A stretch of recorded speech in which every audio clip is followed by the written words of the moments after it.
नमस्ते, welcome to the व्यक्तित्व podcast.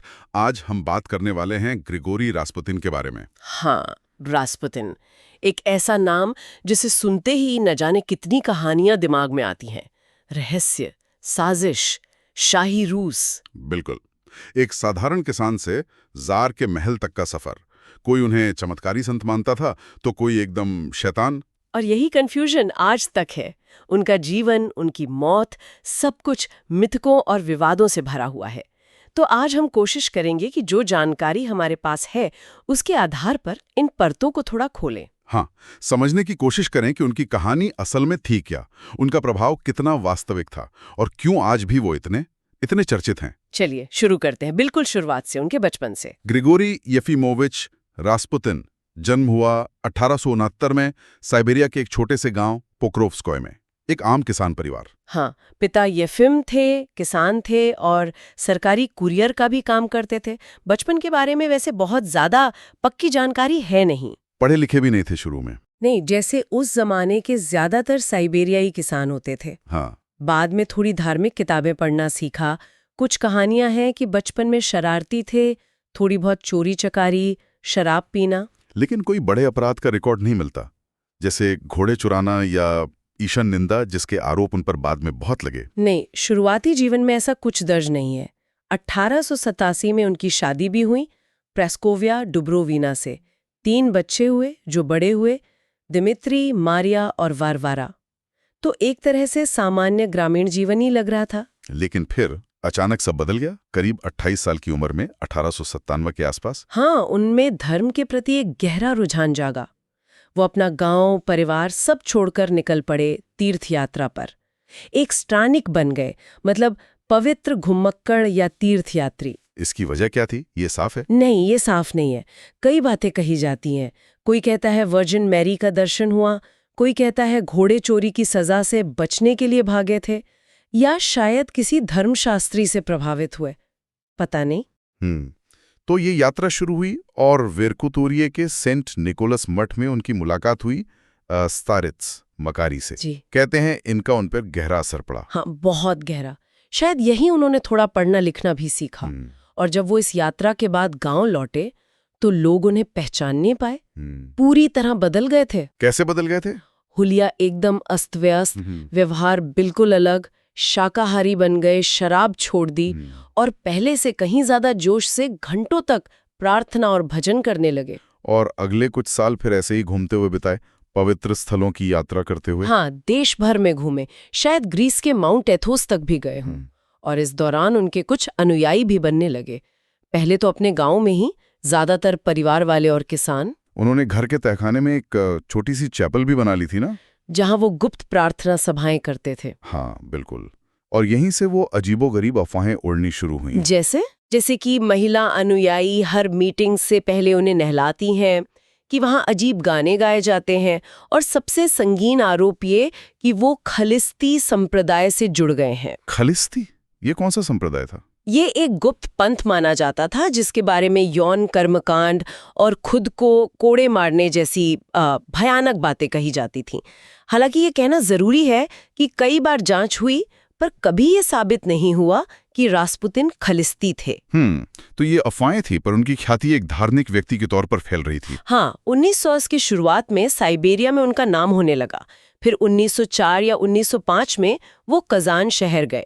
वहां उन्हें एक बुद्धिमान स्तारित्स के रूप में जाना जाने लगा, जो लोगों के आध्यात्मिक संकट दूर कर सकते थे। और महिला अनुयायियों के साथ यौन संबंधों की अफवाहें भी साथ साथ चल रही थीं। हाँ, वो अफवाहें भी थीं, लेकिन इसके बावजूद उन्होंने कजान में कुछ स्थानीय धार्मिक नेताओं को प्रभावित किया। आर्कमेंड्राइट आंद्रे और बिशप क्रिस्यायोस जैसे लोगों ने उन्हें सेंट पीटर्सबर्ग के लिए सिफारिश पत्र दिया। अलेक्जेंडर नेव्स्की मठ के रेक्टर बिशप सर्गेई के नाम।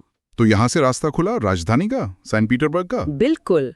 और सेंट पीटर्सबर्ग पहुंचकर उनकी मुलाकात हुई थियोफैन जैसे चर्च के बड़े नेताओं से, जिनकी पहुंच शाही परिवार तक थी। थियोफैन तो रास्पुतिन से इतने प्रभावित हुए कि उन्हें अपने घर पर ही ठहरा लिया। और थियोफैन ने ही उन्हें शहर के उन प्रभावशाली सलोन्स में पहुंचाया जहां कुलीन वर्ग धार्मिक चर्चाओं के लिए इकट्ठा होता था। हाँ, और ये टाइमिंग बहुत सही थी। उस समय सेंट पीटर्सबर्ग का जो एलीट क्लास था वो अध्यात्मवाद, थियोसॉफी, रहस्यवाद, गुप्त विद्याओं में बहुत डूबा हुआ था। अच्छा। तो रासपुतिन के विचार और उनका वो थोड़ा अजीब सा देहाती अंदाज वो लोगों को बहुत आकर्षक लगा होगा। एकदम वो पहले के विदेशी पवित्र पुरुषों जैसे नहीं थे, वो एकदम देसी असली रूसी थे। उनकी सीधी बातें, उनकी वो भेदती हुई आंखें, लोग उत्सुक हो गए। और इसी माहौल में उनकी मुलाकात हुई ब्लैक प्रिंसेस से। मॉन्टेनेग्रो की मिलित्सा और अनास्तासिया, जिन्होंने जार निकोलस II के चचेरे भाइयों से शादी की थी। हाँ वही। और इन्हीं राजकुमारियों ने रासपुतिन को जार और जारीना तक पहुंचाने में सबसे अहम भूमिका निभाई।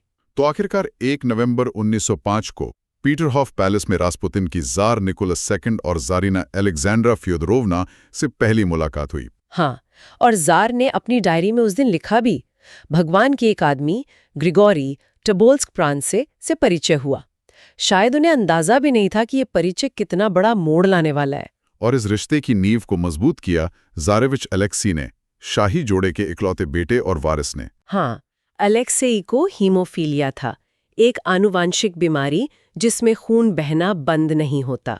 यह बीमारी जारीना अलेक्जेंड्रा की तरफ से आई थी, महारानी विक्टोरिया के वंश से, और इसे एक बहुत बड़ा शाही रहस्य बनाकर रखा गया था। तो रासपुतिन का रोल यहाँ कैसे आया? देखिए, ये ठीक कहना मुश्किल है कि रासपुतिन को अलेक्सी की बीमारी का कब पता चला या उन्होंने पहली बार इलाज कब किया।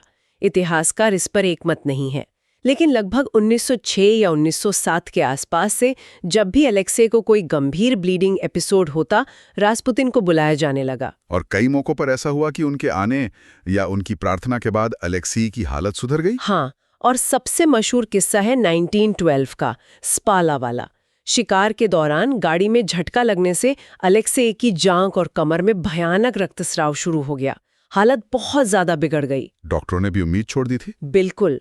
तब अलेक्जेंड्रा ने एकदम हताश होकर साइबेरिया में मौजूद रासपुतिन को टेलीग्राम भेजा कि प्रार्थना करो। और रासपुतिन का जवाब आया? हाँ, जवाब आया, भगवान ने तुम्हारे आंसू देखे हैं और तुम्हारी प्रार्थना सुनी है।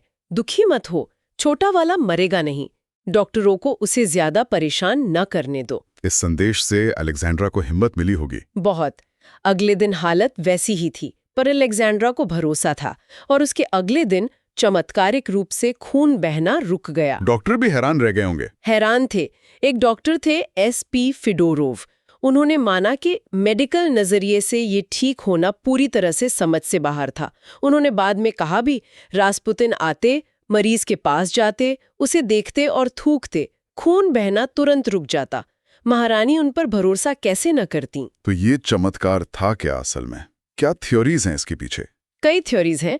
एक है हिप्नोटिक सुझाव कि रासपुतिन ने अपनी पर्सनालिटी से बच्चे को शांत किया, जिससे ब्लड प्रेशर कम हुआ और ब्लीडिंग धीमी हो गई। ये मुमकिन लगता है। और दूसरी थ्योरी जो रॉबर्ट मैसी जैसे इतिहासकारों ने दी है, वो है एस्पिरिन बंद करवाना। उस जमाने में दर्द के लिए एस्पिरिन देते थे, जो खून को पतला करती है और हीमोफीलिया के लिए खतरनाक है। रासपुतिन ने कहा, डॉक्टरों को दूर रखो, तो अनजाने में एस्पिरिन बंद हो गई। अच्छा, ये दिलचस्प है। हाँ, एक और पहलू है मानसिक शांति।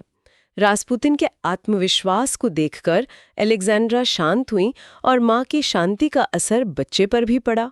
या फिर ये सिर्फ एक संयोग था कि ब्लीडिंग अपने आप रुकने वाली थी और रासपुतिन का हस्तक्षेप उसी समय हुआ। हाँ, ये भी एक संभावना है। वजह चाहे जो भी रही हो, जारीना अलेक्जेंड्रा के लिए ये पक्का सबूत था।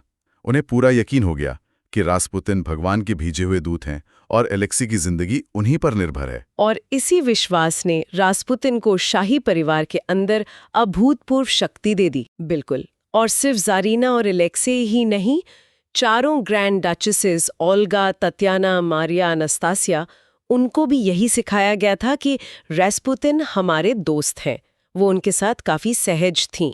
रासपुतिन उन्हें प्यारे संदेश वगैरह भी भेजते थे। हाँ, 1907 में जार की बहन ग्रैंड डचेस ओल्गा अलेक्जेंड्रोवना जब नर्सरी गईं रासपुतिन से मिलने, तो उन्होंने लिखा कि बच्चे उन्हें पसंद करते लगते थे और उनके साथ पूरी तरह कंफर्टेबल थे। लेकिन यहाँ भी विवाद खड़े हुए, जैसे 1910 में वो गवर्नेस सोफिया ट्यूचावा वाली घटना। हाँ, सोफिया ट्यूचोवा ने इस बात पर आपत्ति जताई कि रास्पुतिन नर्सरी में तब आते हैं जब लड़कियां नाइट गाउन में होती हैं। जार ने रास्पुतिन को नर्सरी जाने से मना भी किया। लेकिन अलेक्जेंड्रा ने गवर्नेस को ही नौकरी से निकाल दिया। हाँ, और ट्यूचोवा ने ये बात शाही परिवार के दूसरे सदस्यों को बताई, जिससे काफी स्कैंडल हुआ। जार की बहन जेनिया ने अपनी डायरी में लिखा कि ये सब अविश्वसनीय है, बच्चे रास्पुतिन से डरते हैं। हालांकि ज्यादातर दूसरे अकाउंट्स कहते हैं कि बच्चों के साथ रास्पुतिन का व्यवहार निर्दोष था। पर जरीना का इस तरह आंख बंद करके भरोसा करना ये शक तो पैदा करता है। बिल्कुल। फिर एक और गवर्नेस थी, मारिया इवानोवना विश्नियाकोवा। उन्होंने पहले रास्पुतिन का समर्थन किया था, लेकिन 1910 में उन्होंने रेप का आरोप लगाया। और अलेक्जेंड्रा ने फिर विश्वास नहीं किया। नहीं, कहा रास्पुतिन जो करते हैं सब पवित्र है। विश्नियाकोवा को भी 1913 में निकाल दिया गया। और फिर वो पत्र लीक होने वाला मामला, जारीना और ग्रैंड डचेस के पत्र जो रास्पुतिन को लिखे गए थे। हाँ, उन पत्रों ने आग में घी का काम किया। वो पत्र असल में काफी उत्साही भाषा में लिखे गए थे, लेकिन जब वो समाज में फैले तो उन्हें तोड़ मड़ोड़ कर पेश किया गया। अफवाहें उड़ी कि रास्पुतिन ने न सिर्फ जारीना बल्कि चारों ग्रैंड डचेस को भी बहका लिया है। अश्लील कार्टून तक बने। हाँ, ये बहुत बड़ा स्कैंडल था। इसने शाही परिवार की प्रतिष्ठा को बहुत नुकसान पहुंचाया। इसके बाद जार ने रास्पुतिन को कुछ समय के लिए सेंट पीटर्सबर्ग छोड़ने को कहा और वो फिलिस्तीन की तीर्थ यात्रा पर चले गए। लेकिन इन सब विवादों और स्कैंडल्स के बावजूद शाही परिवार का रास्पुतिन से जुड़ाव कम नहीं हुआ, खासकर अलेक्जेंड्रा का। बिल्कुल नहीं। उनकी मौत तक वो हमारे दोस्त बने रहे। दिसंबर 1916 में भी अलेक्जेंड्रा ने निकोलस को लिखा कि हमारे दोस्त हमारी लड़कियों से बहुत खुश हैं। और जब रास्पुतिन की हत्या हुई तो चारों बहनें बहुत दुखी और परेशान थीं। उन्हें रास्पुतिन की कब्र पर एक आइकन के साथ दफनाया गया था, जिस पर चारों बहनों और उनकी मां के हस्ताक्षर थे। ये दिखाता है कि रिश्ता कितना गहरा था। हाँ, बहुत गहरा। और इसी शाही विश्वास ने रास्पुतिन को दरबार में बहुत हैसियत और ताकत दी। जार ने उन्हें अपना लंपादनिक नियुक्त किया, मतलब महल में धार्मिक आइकॉन के सामने दिए जलाने वाला। इससे उन्हें महल और शाही परिवार तक नियमित पहुंच मिल गई। 1906 में उन्हें अपना उपनाम बदलकर रास्पुतिन नूवी यानी रास्पुतिन नया रखने की इजाजत भी मिली। हाँ, और उन्होंने अपनी इस स्थिति का, इस पहुंच का पूरा फायदा उठाया। प्रशंसकों से रिश्वत लेना, यौन अनुग्रह स्वीकार करना, अपना प्रभाव बढ़ाने के लिए लगातार काम करना।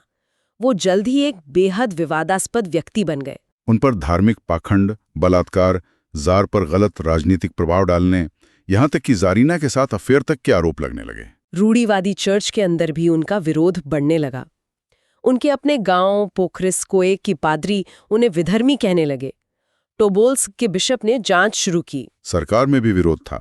प्रधानमंत्री प्योत्रा स्टोलिपिन, जार की गुप्त पुलिस ओखराना। हाँ, स्टोलिपिन और ओखराना दोनों ने उनका विरोध किया। स्टोलिपिन ने जांच भी करवाई और जार से बात भी की, लेकिन वो रास्पुतिन को बाहर निकलवाने में कामयाब नहीं हुए। जारीना का विश्वास बहुत मजबूत था। दरबार के बाहर उनका जीवन कैसा था? वो जो मान्यता थी कि शारीरिक संपर्क से पवित्रता मिलती है। हाँ, वो ऐसा मानते थे। वो शराब पीते थे और ऊंचे समाज की महिलाओं से लेकर वैश्याओं तक कई औरतों के साथ उनके संबंध थे। 1909 में उनकी एक शुरुआती समर्थक ख्योनिया बर्लत्स्काया ने तो उन पर बलात्कार का आरोप भी लगाया था। इन सब बातों ने उनके दुश्मनों को और मसाला दिया होगा। बिल्कुल। और फिर आया प्रथम विश्व युद्ध। रूस की हालत युद्ध में खराब होती गई। आर्थिक गिरावट, खाने की कमी, हार, लोगों का गुस्सा बढ़ने लगा। और कई लोगों ने इसका दोष जारीना अलेक्जेंड्रा और रास्पुतिन पर मढ़ दिया। हाँ, नवंबर 1916 में ड्यूमा के सदस्य व्लादिमीर पुरिशकेविच ने तो भाषण में साफ साफ कहा कि जार के मंत्री कठपुतलियां बन गए हैं, जिनकी डोर रास्पुतिन और महारानी अलेक्जेंड्रा फ्योदोरोवना के हाथों में है। उन्होंने जारीना को रूस की बुरी प्रतिभा और रूसी सिंहासन पर जर्मन तक कह डाला, क्योंकि वो जन्म से जर्मन राजकुमारी थीं। रास्पुतिन ने तो युद्ध में जाने के खिलाफ चेतावनी दी थी ना, कहा था इससे राजशाही खत्म हो जाएगी। हाँ, दी थी। लेकिन जब 1915 में जार निकोलस ने खुद सेना की कमान संभालने का फैसला किया और मोर्चे पर चले गए, तो पीछे सेंट पीटर्सबर्ग में अलेक्जेंड्रा प्रभावी रूप से शासक बन गए। और तब उन्होंने रास्पुतिन की सलाह पर बहुत ज्यादा भरोसा किया। हाँ, यहीं से वो मंत्री स्तरीय लुकाछिपी वाली बात सबसे ज्यादा फैली। कहा जाने लगा कि मंत्रियों की नियुक्ति और बर्खास्तगी रासपुतिन की सिफारिशों पर हो रही है। अयोग्य अधिकारी आ जा रहे हैं। रासपुतिन को तो शासन या सेना की कोई समझ नहीं थी। बिल्कुल नहीं। फिर भी उनकी सलाह बड़े फैसलों को प्रभावित कर रही थी, ऐसा माना गया। उन्होंने जर्मनी के साथ शांति की वकालत की, जिसे कई लोगों ने देशद्रोह समझा। और अफवाहें कि वो जर्मन जासूस हैं, जारीना के साथ सोते हैं, काली शक्तियों से सरकार चला रहे हैं। ये अफवाहें चरम पर थीं। सच्चाई शायद इससे ज्यादा साधारण लेकिन उतनी ही हानिकारक थी। अलेक्जेंड्रा, जो अपने बेटे को बचाने के लिए हताश थीं और अकेली महसूस कर रही थीं, वो रासपुतिन को भगवान का दूत मानती थीं और उनकी कोई आलोचना सुनने को तैयार नहीं थी। लेकिन कुछ इतिहासकार जैसे डोमिनिक लीवेन वो कहते हैं कि रासपुतीन का वास्तविक राजनीतिक प्रभाव शायद बढ़ा चढ़ाकर बताया गया है, खासकर चर्च के मामलों के बाहर। हाँ, ये एक महत्वपूर्ण दृष्टिकोण है। कई फैसले जिन्हें रासपुतिन का हस्तक्षेप माना जाता है, उनके शायद दूसरे कारण भी थे। और जार ने कई बार रासपुतिन की सलाह को नजरअंदाज भी किया, जैसे युद्ध में जाने का फैसला या नवंबर 1916 में प्रधानमंत्री स्ट्यूरमर को हटाना, जबकि रासपुतिन और जारीना दोनों इसके खिलाफ थे। तो असलियत चाहे जो भी हो, पर जनता की नज़र में छवि यही बन गई थी कि रासपुतीन देश चला रहे हैं और जरीना के साथ उनके नाजायज संबंध हैं। और इसी छवि ने निकोलस के निरंकुश अधिकार को बुरी तरह कमजोर कर दिया। माहौल इतना जहरीला हो गया कि कुछ लोग मानने लगे कि राजशाही को बचाने के लिए रासपुतिन को रास्ते से हटाना ही होगा। उनकी हत्या से पहले भी उन पर एक जानलेवा हमला हुआ था 1914 में। हाँ, जुलाई 1914 में उनके अपने गांव पोक्रोस्क्यो में हियोनिया घुसेवा नाम की एक 33 साल की किसान महिला ने उन पर चाकू से हमला किया था। वो कौन थी? वो इलियोडोर नाम के एक पूर्व पादरी की अनुयायी थी। इलियोडोर पहले रासपुतिन का समर्थक था, पर बाद में कट्टर दुश्मन बन गया था। रासपुतिन उस हमले में गंभीर रूप से घायल हुए, पेट में चाकू लगा था, लेकिन सर्जरी के बाद बच गए। और घुसेवा का क्या हुआ? उसे पागल करार देकर पागलखाने भेज दिया गया। शक इलियोडोर पर था, लेकिन वो पूछताछ से पहले ही देश छोड़कर भाग गया। तो ये हमला नाकाम रहा, लेकिन दिसंबर 1916 तक कुलीन वर्ग और शाही परिवार के कुछ सदस्यों को लगने लगा था कि अब बहुत हो गया। हाँ, prince Felix Yusupov, grand duke Dmitri Pavlovich, जो जार के चचेरे भाई थे, और वही राजनेता व्लादिमीर पुरिशकेविच, जिन्होंने ड्यूमा में भाषण दिया था, इन लोगों ने मिलकर एक साजिश रची। और फिर आई 30 दिसंबर 1916 की वो रात, यूसुपोव के मोइका पैलेस में रासपुतिन की हत्या। यूसुपोव ने जो कहानी अपनी यादों में लिखी है वो तो बहुत नाटकीय है। हाँ, वो सबसे मशहूर कहानी है, लेकिन उस पर बहुत शक किया जाता है। यूसुफोव के अनुसार रासपुतिन को आधी रात के बाद महल के बेसमेंट में बुलाया गया। बहाना था कि यूसुफोव की पत्नी इरिना उनसे मिलना चाहती हैं। और वहां उन्हें सियानाइड मिला हुआ केक और वाइन दी गई। हाँ, यूसुफोव ने लिखा कि रासपुतिन ने कई केक खाए और 3 ग्लास वाइन पी, लेकिन जहर का कोई असर नहीं हुआ। हालांकि रासपुतिन की बेटी मारिया ने बाद में लिखा कि उनके पिता मीठा पसंद नहीं करते थे और केक नहीं खाते थे, और ऑटोप्सी में भी जहर का कोई सबूत नहीं मिला। तो जहर वाली बात शायद झूठी थी। फिर क्या हुआ? यूसुपोव के औसार जब जहर ने काम नहीं किया, तो उसने रिवॉल्वर निकालकर रासपुतिन की छाती में गोली मार दी। रासपुतिन गिर गए। साजिशकर्ता थोड़ी देर के लिए चले गए, ये दिखाने के लिए कि रासपुतिन घर लौट गए हैं। लेकिन जब यूसुपोव बेसमेंट में वापस आया तो रासपुतिन अचानक उठे और यूसुपोव पर हमला कर दिया। फिर वो हाँफते हुए किसी तरह भागकर महल के आंगन में पहुंचे, जहां पुरुषिकेविच ने उन्हें गोली मार दी। हाँ, यूसुपोव के अनुसार पुरुषिकेविच ने उन्हें 2-3 गोलियां मारी। वो बर्फ में गिर गए। फिर साजिशकर्ताओं ने उनके शरीर को कपड़े में लपेटा और पेट्रोव्स्की ब्रिज से मालिया नेवका नदी में फेंक दिया। ये कहानी तो बिल्कुल फिल्मी है, लेकिन फोरेंसिक सबूत क्या कहते हैं? फोरेंसिक मूल्यांकन जो ऑटोप्सी करने वाले सर्जन दिमित्री कोसोरोतोव ने बाद में बताया, क्योंकि ओरिजिनल रिपोर्ट खो गई थी, वो यूसुपोव की कहानी से मेल नहीं खाता। क्या अलग था? पहली बात, शरीर पर गंभीर चोटें थीं, लेकिन जहर का कोई सबूत नहीं था। दूसरी, फेफड़ों में पानी नहीं था। इसका मतलब है कि जब उन्हें नदी में फेंका गया तब वो मर चुके थे, जिंदा नहीं थे। और गोलियों के बारे में? 3 गोलियों के घाव मिले, एक छाती में, एक पीठ में और एक माथे पर, जो बिल्कुल करीब से कॉन्टैक्ट शॉट था। माथे पर गोली? ये तो यूसुपोव की कहानी में नहीं है। नहीं, ये सबूत इशारा करते हैं कि शायद रासपुतिन को बेसमेंट में ही या आंगन में माथे पर गोली मारकर सीधे सीधे मार दिया गया था। यूसुपोव ने शायद कहानी को ज्यादा नाटकीय और खुद को ज्यादा वीर दिखाने के लिए गाढ़ा था। वो अफवाहें भी थी कि रासपुतिन को बधिया कर दिया गया था। हाँ, लेकिन कोसरोतोव ने साफ किया कि उनके जननांग बरकरार थे। एक और अफवाह थी कि जार की बेटी तातियाना हत्या के समय वहां मौजूद थी, लेकिन फ्रांसीसी राजदूत ने भी इस पर शक जताया था। ये सब शायद साजिश को और सनसनीखेज बनाने के लिए फैलाई गई बातें थीं। तो हत्या हो गई, इसकी खबर तो तेजी से फैली होगी। हाँ, अगले ही दिन जांच शुरू हो गई और 1 जनवरी 1917 को पुराने रूसी कैलेंडर के हिसाब से 19 दिसंबर पेट्रोव्स्की ब्रिज के पास नदी की बर्फ के नीचे उनका शव मिल गया। फिर उन्हें दफनाया गया। 2 जनवरी को त्सारस्कोये सेलो के एक छोटे से चर्च में, बहुत गुप्त तरीके से, सिर्फ शाही परिवार और कुछ करीबी लोग शामिल हुए। रासपुतिन की पत्नी और बच्चों को भी नहीं बुलाया गया। लेकिन यह अंत नहीं था। उनके शव के साथ बाद में क्या हुआ? मार्च 1917 में जार के गद्दी छोड़ने के तुरंत बाद अलेक्जेंडर केरेंस्की की प्रोविजनल सरकार के आदेश पर सैनिकों की एक टुकड़ी ने रासपुतिन के शव को कब्र से निकाला और जंगल में ले जाकर जला दिया। जला दिया? क्यों? ताकि उनकी कब्र पुराने शासन के समर्थकों के लिए या अंधविश्वासी लोगों के लिए कोई तीर्थ स्थल न बन जाए। वो रासपुतिन के प्रतीक को पूरी तरह मिटा देना चाहते थे। और विडंबना यह है कि रासपुतिन की हत्या का जो मकसद था, राजशाही को बचाना, वो पूरा नहीं हुआ। बिल्कुल नहीं। कुछ ही महीनों में फरवरी 1917 की क्रांति हुई और निकोलस II को गद्दी छोड़नी पड़ी और जुलाई 1918 में पूरे शाही परिवार को बोल्शेविकों ने मार डाला। रासपुतिन की वो चेतावनी सच हो गई। उनकी बेटी मारिया का क्या हुआ? मारिया रासपुतिन क्रांति के बाद रूस से भाग निकली। पहले फ्रांस गईं, फिर अमेरिका। वहां उन्होंने डांसर के तौर पर काम किया और फिर सर्कस में शेर ट्रेनर बन गईं। उन्होंने एक किताब भी लिखी जिसमें यूसुपोव की कहानी पर सवाल उठाए। शेर ट्रेनर, वाह! तो रासपुतिन आज भी एक रहस्यमयी और आकर्षक शख्सियत बने हुए हैं। हाँ, बिल्कुल। उनकी जो विवादास्पद प्रतिष्ठा थी, उसने ज़ारवादी सरकार को बदनाम करने में बहुत मदद की और शायद क्रांति को तेज भी किया। उनके बारे में इतने सारे मिथक हैं जो शायद सच नहीं हैं, जैसे उन्हें पागल साधु, मैड मंक कहा जाता है। हाँ, जबकि वो कभी साधु बने ही नहीं। या उनकी जादुई शक्तियां अलेक्सी के ठीक होने के पीछे शायद संयोग या दूसरी वजह है। ये कि वो पर्दे के पीछे से रूस चला रहे थे। शायद उनका वास्तविक राजनीतिक प्रभाव उतना नहीं था जितना बताया गया। उसे बढ़ा चढ़ाकर पेश किया गया। और वो अमर थे, उन्हें मारना मुश्किल था। ये यूसुपोव की कहानी की देन है। हत्या नाटकीय जरूर थी, पर वो मारे गए। सेक्स क्रेज्ड थे, जारीना से संबंध थे, जर्मन जासूस थे। ये ज्यादातर अफवाहें उनके दुश्मनों ने फैलाई। हाँ, वो विवाहेतर संबंधों के लिए जाने जाते थे, लेकिन जारीना से संबंध या जर्मन जासूस होने का कोई सबूत नहीं है। ये लगभग निश्चित रूप से गलत है। तो इतिहासकार आज भी बहस करते हैं कि वो कौन थे?